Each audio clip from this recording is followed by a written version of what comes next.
लोगों का। नमस्कार दोस्तों, मैं नितेश कुमार एजुकेशनल ट्रिप में आप लोगों का स्वागत करता हूं।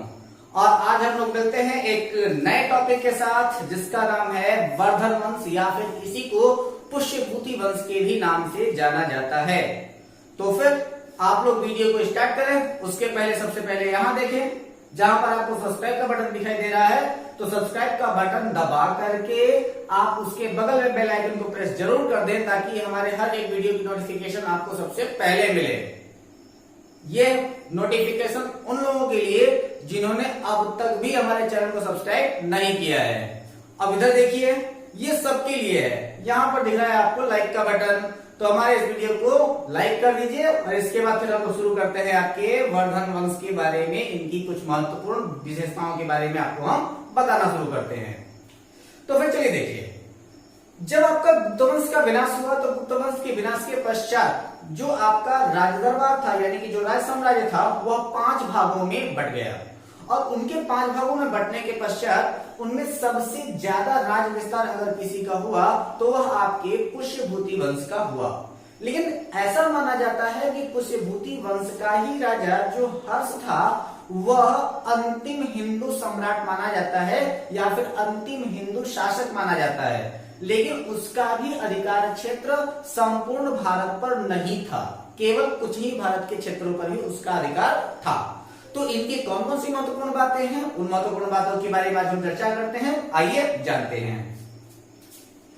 गुप्त वंश के पतन के पश्चात जिन नए राजवंशों का उद्भव हुआ उनमें मैत्रक, मौखरी, पुष्यभूति, परवर्ती गुप्त और गौड़ प्रमुख हैं। मैंने क्या कहा था कि 5 प्रमुख राजवंशों में वह बटा था, ठीक है। इन राजवंशों में पुष्यभूति शासकों ने सबसे विशाल साम्राज्य स्थापित किया। ये भी मैंने आपको थोड़ी देर पहले भी बताया कि किसने सबसे विशाल साम्राज्य स्थापित किया, तो वह आपके पुष्यभूति शासकों ने सबसे विशाल साम्राज्य स्थापित किया था। क्लियर है? चलिए, पुष्यभूति वंश के संस्थापक पुष्यभूति था। इसकी राजधानी थानेश्वर थी। कहां पर थी इसकी राजधानी?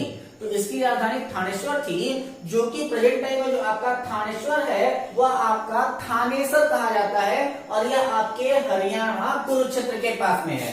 कहां पर है ये? तो ये है आपका हरियाणा कुरुक्षेत्र के पास में। वर्तमान समय में थानेश्वर को क्या कहा जाता है? तो उसको थानेसर कहा जाता है, ठीक है। इसके पश्चात प्रभाकर वर्धन इस वंश की स्वतंत्रता का जन्मदाता था, यानी कि यहीं से आपका शुरू होता है कि आपका जो पुष्यभूति वंश है इस पुष्यभूति वंश का नाम बदल करके वर्धन वंश हो जाता है, ठीक है। तो प्रभाकर वर्धन इस वंश की स्वतंत्रता का जन्मदाता था तथा प्रथम प्रभावशाली शासक था, ठीक है, जिसने परम भट्टारक और महाराजाधिराज जैसी उपाधियों को धारण किया था। यह भी प्रश्न इंपॉर्टेंट है आपकी यूपीएससी के दृष्टि से और बीईओ के दृष्टि से कि प्रभाकर वर्धन ने कौन कौन सी उपाधियां धारण की थी। तो इसने परम भट्टारक और महाराजाधिराज जैसी उपाधियों को धारण किया था, ठीक है। प्रभाकर वर्धन की जो पत्नी थी उनका नाम था यशोमती। यशोमती मैया से बोले नंदलाला, कोई बात नहीं। ये रहा आपका प्रभाकर वर्धन। तो प्रभाकर वर्धन की पत्नी का नाम क्या था? यशोमती था। इनके से 2 पुत्र और 1 पुत्रियां हुए। क्या नाम है? तो राज्यवर्धन और हर्षवर्धन, और पुत्री का जो नाम था उसका नाम था राजश्री, ठीक है। तो प्रभाकर वर्धन की पत्नी का नाम यशोमती और इनके 2 पुत्र थे राज्यवर्धन और हर्षवर्धन। जब आपके राजा का चुनाव हुआ तो उस समय प्रभाकर वर्धन के जो ज्येष्ठ पुत्र थे आपके राज्यवर्धन, वो सबसे पहले राजा बने। लेकिन उनकी हत्या जो है वो शशांक ने छल से कर दिया था, जिसके बाद से जब आपके हर्षवर्धन राजा बने तो उस समय इनकी आयु सिर्फ और सिर्फ 16 वर्ष की थी, ठीक है। तो यह भी प्रश्न इंपॉर्टेंट बन जाता है कि जिस समय हर्षवर्धन राजा बने उस समय उनकी उम्र क्या थी। तो हर्षवर्धन जिस समय राजा बने उस समय उनकी उम्र मात्र 16 वर्ष की थी, ठीक है। इसके बाद हुआ क्या कि राजश्री का विवाह कन्नौज के शासक जो थे वो आपके मौखरी नाम का जो आपका राजवंश है उसी राजवंश का जो शासक था उसका नाम था ग्रहवर्मा। तो जो आपकी प्रभाकर वर्धन की जो पुत्री थी जिसका नाम राजश्री था, उसका विवाह कन्नौज के शासक जो कि आपके मौखरी राजवंश का था ग्रह वर्मा के साथ उनका विवाह हुआ। ठीक है, इसके बाद फिर मालवा शासक देवगुप्त ने ग्रह वर्मा को पराजित किया और उनकी हत्या कर दिया।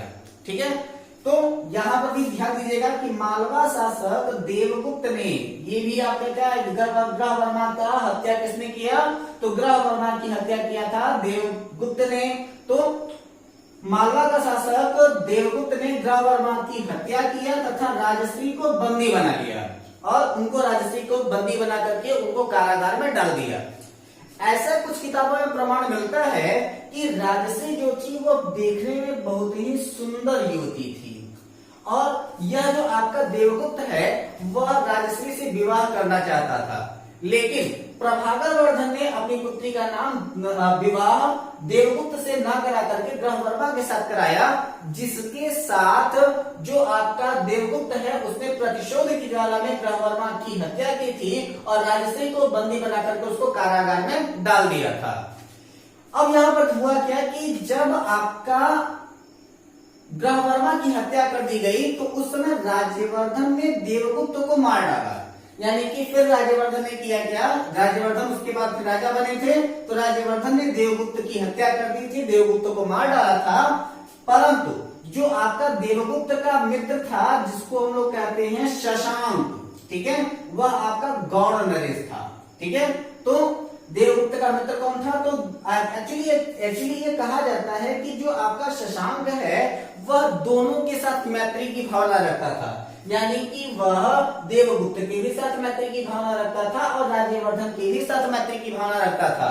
लेकिन जब राज्यवर्धन ने देवगुप्त को मार डाला तो उस समय में शशांक ने धोखा देकर के राज्यवर्धन की हत्या की थी। ठीक है, तो राज्यवर्धन ने देवगुप्त को मार डाला, परंतु देवगुप्त के मित्र गौड़ नरेश, कहां का राजा था, शशांक, गौड़ नरेश शशांक ने धोखा देकर के राज्यवर्धन की हत्या कर दी। शशांक जो है वो किस धर्म का अनुयायी था, तो शशांक शैव धर्म का अनुयायी था और यह इतना कट्टर शैव धर्म का अनुयायी था, इतना कट्टरवादी था कि इसने बोधगया में जो आपका बोधि वृक्ष है उस बोधि वृक्ष को कटवा करके इसने गंगा नदी में फेंकवा दिया था। ठीक है, तो शशांक जो है शैव धर्म का अनुयायी था, इसने बोधि वृक्ष को कटवा करके जो कि बोधगया में है उसे कटवा करके नदी में फेंकवा दिया था। ठीक है, राज्यवर्धन की मृत्यु के बाद 606 ईस्वी में, ध्यान दीजिएगा इसको नोट में डाल लीजिएगा, राज्यवर्धन की मृत्यु के बाद 606 ईस्वी में 16 वर्ष की अवस्था में हर्षवर्धन थानेश्वर की गद्दी पर बैठा। ठीक है, तो 606 ईस्वी में 16 वर्ष की अवस्था में हर्षवर्धन जो है वो थानेश्वर की गद्दी पर बैठा।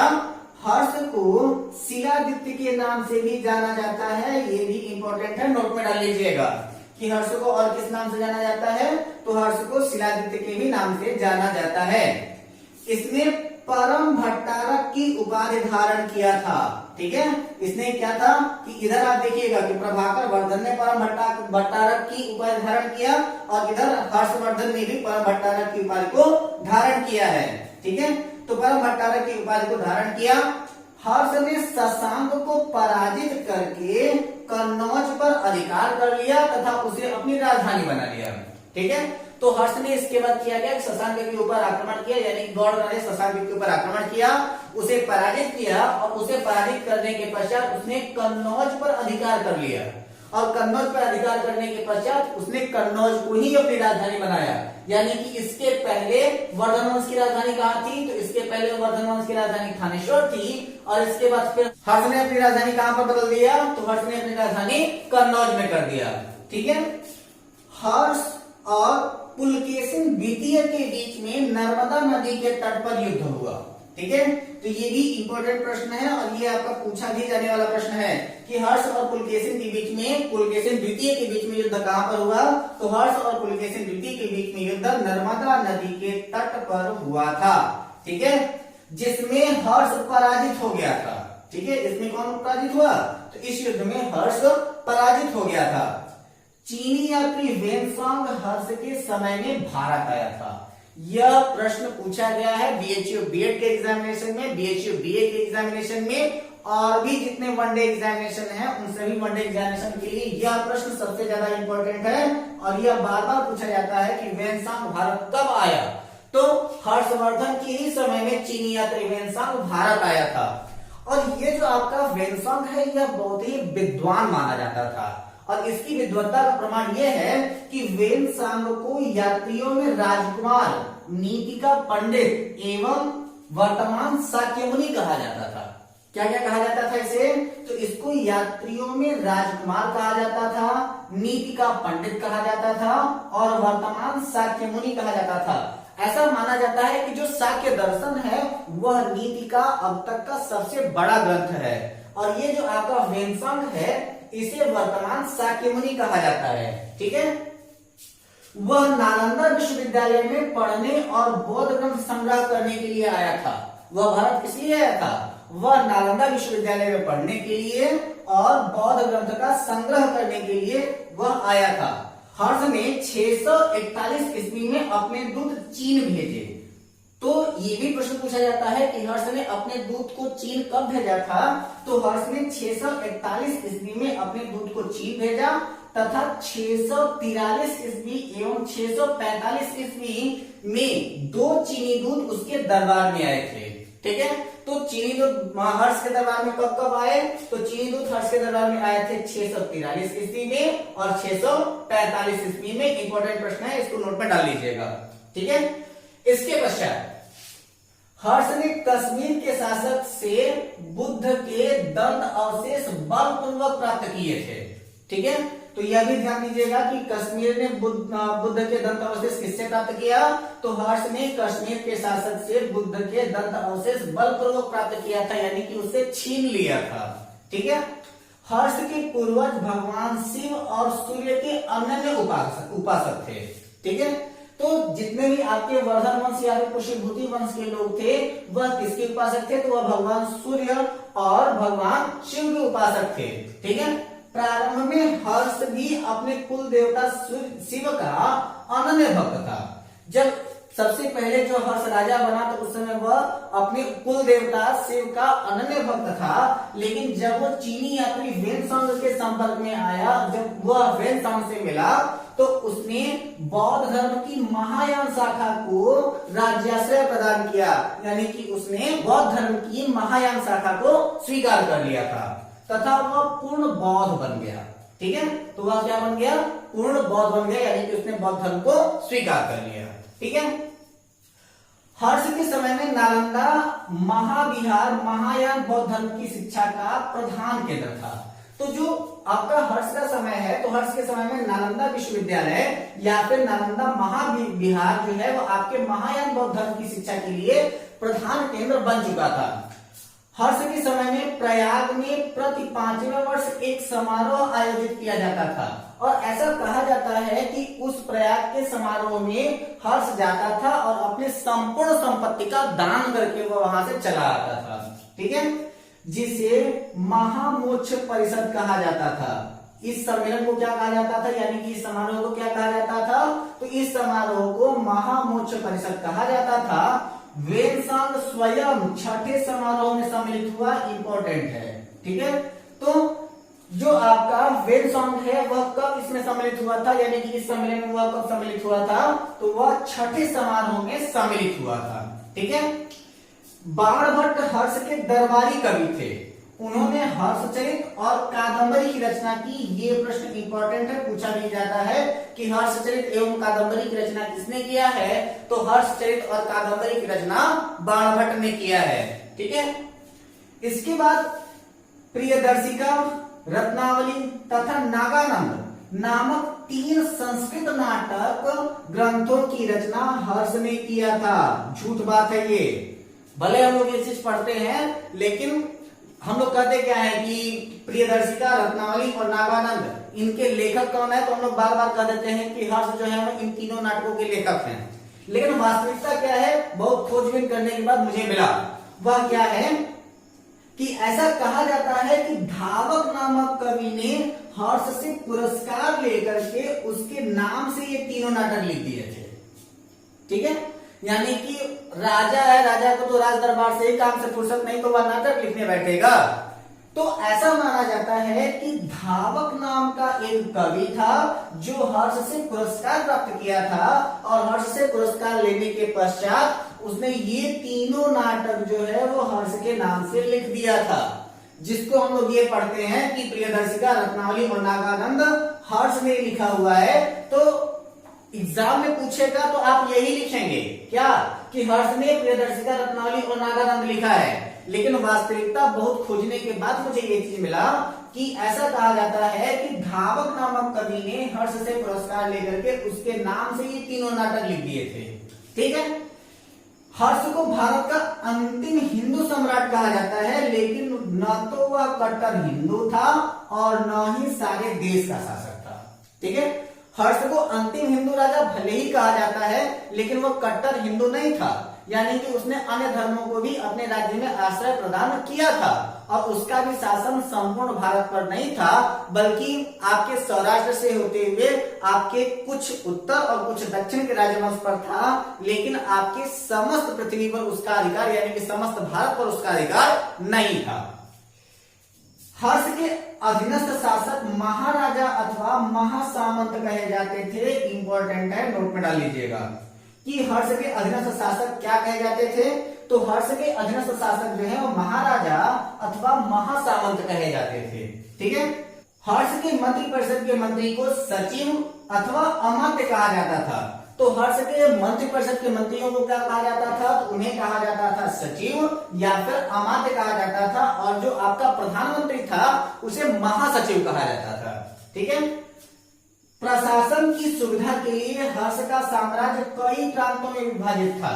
छोटे छोटे खंडों में उसने अपने पूरे साम्राज्य को बांट दिया था। सामंती प्रथा उसने जारी कर रखा था ताकि समस्त राज्य पर आसानी से शासन किया जा सके। प्रांत को भुक्ति कहा जाता था। जो छोटे छोटे प्रांत थे जो कि सामंत जहां पर शासन करते थे उसको क्या कहा जाता था, तो उसे भुक्ति कहा जाता था। और प्रत्येक भुक्ति, जिसे मैं आपका क्या कह रहा हूं, सामंत कह रहा हूं, तो प्रत्येक भुक्ति का जो शासक होता था उसे राजस्थानीय या फिर उपारिक अथवा राष्ट्रीय कहा जाता था। तो भुक्ति के प्रशासक को क्या कहते थे, तो भुक्ति जो आपका छोटा छोटा खंड था जिस जहां पर प्रशासन के लिए बनाया जाता था, तो उस भुक्ति के प्रत्येक खंड के शासक को या फिर राजस्थानी कहते थे, या फिर उसे उपरिक कहते थे, या फिर उसे राष्ट्रिक कहा जाता था। ठीक है, भुक्ति का विभाजन जिलों में हुआ। जिलाधिकारी जैसे हमारे यहाँ डीएम होता है। ठीक है, तो जिले की संज्ञा थी विषय, जिसका प्रधान विषयपति होता था। ठीक है, यानी कि जो भुक्ति का विभाजन है, यानी कि जो आपका खंड है उस खंड को जिले के रूप में परिवर्तित कर दिया जाता था। ठीक है, और वहां पर जैसे हमारे यहाँ डीएम होते हैं तो वहां पर जो जिला था उसको कहा जाता था विषय, और जैसे हमारे यहाँ जिलाधिकारी होता है वहां पर आपका क्या होता था, विषयपति होता था। ठीक है, विषय के अंतर्गत पाठक आते थे। ठीक है, तो विषय के अंतर्गत कई सारे पाठक थे। पाठक का मतलब था तहसील। ठीक है, तो विषय के अंतर्गत कई पाठक आते थे। ठीक है, विषय के अंतर्गत क्या आते थे, तो विषय के अंतर्गत कई सारे पाठक आते थे, यानी कि कई सारे तहसील आते थे। ठीक है, ग्राम शासन की सबसे छोटी इकाई थी। तो शासन की सबसे छोटी इकाई हर्ष के समय में क्या थी, तो ग्राम शासन की सबसे छोटी इकाई थी। ग्राम शासन का प्रधान जो था वो आपका क्या कहलाता था, तो वह कहलाता था ग्रामाध्यक्ष पटलिक कहलाता था। इंपॉर्टेंट है, नोट्स में डाल लीजिएगा। ठीक है, तो ग्राम शासन की सबसे छोटी इकाई थी, और ग्राम शासन का प्रधान जो कहलाता था वो क्या कहलाता था, ग्रामाध्यक्ष पटलिक कहलाता था। पुलिस कर्मियों को चाट या भाट कहा जाता था। सेम यही चीज आपकी गुप्त साम्राज्य में भी कहा जाता था, यानी कि जब गुप्त साम्राज्य था उस समय पुलिस कर्मियों को चाट या भाट ही कहा जाता था। यहाँ पर भी पुलिस कर्मियों को क्या कहा जाता था, चाट या भाट कहा जाता था। जो दंडपाशी तथा दंडिक होते थे वो पुलिस विभाग के अधिकारी होते थे। तो जो पुलिस विभाग के अधिकारी होते थे जिसको एसपी और एसएसपी कहते हैं, उनको हम लोग क्या कहते हैं, तो दंडपाशी या फिर दंडिक कहलाते थे। ठीक है, अश्व सेना के अधिकारियों को बृहदेश्वर कहते थे और पैदल सेना के अधिकारियों को बलाधिकृत या फिर महाबलाधिकृत कहा जाता था। ठीक है, तो अश्व सेना के अधिकारियों को क्या कहा देते थे? तो अश्व सेना के अधिकारियों को बृहदेश्वर कहा जाता था और पैदल सेना के अधिकारियों को क्या कहते थे? तो पैदल सेना के अधिकारियों को बलाधिकृत या फिर महाबलाधिकृत कहा जाता था। ठीक है, हर्षचरित में सिंचाई के साधन के रूप में तुला यंत्र, जिसको जल पंप के भी नाम से जाना जाता है, का उल्लेख मिलता है। तो हर्षचरित में सिंचाई के लिए किसका उपयोग किया जाता था? तो हर्षचरित के अनुसार उस समय में सिंचाई के लिए तुला यंत्र का उपयोग किया जाता था, यानी कि तुला यंत्र को ही जल पंप के भी नाम से जाना जाता है। ठीक है, हर्ष के समय में मथुरा सूती वस्त्रों के निर्माण के लिए प्रसिद्ध था। तो हर्ष के समय में मथुरा किस लिए प्रसिद्ध था? तो हर्ष के समय में मथुरा जो था वो आपके सूती वस्त्रों के निर्माण के लिए प्रसिद्ध था। आप सभी लोग इस बोर्ड का स्क्रीनशॉट ले लीजिए। हम आशा करते हैं आपको हमारी वीडियो पसंद आई होगी, और अगर आपको हमारी वीडियो पसंद आई हो तो हमारे इस वीडियो को लाइक करें, ज्यादा से ज्यादा लोगों को शेयर करें। अगर अब तक भी आपने हमारे चैनल को सब्सक्राइब नहीं किया है तो प्लीज हमारे चैनल को सब्सक्राइब करके हमारा उत्साहवर्धन करें। घर पे रहे, अपना और अपनों का ख्याल रखें। मिलते हैं अपने अगले वीडियो में एक नए टॉपिक के साथ। तब तक के लिए नमस्कार, जय हिंद, ऑल द बेस्ट।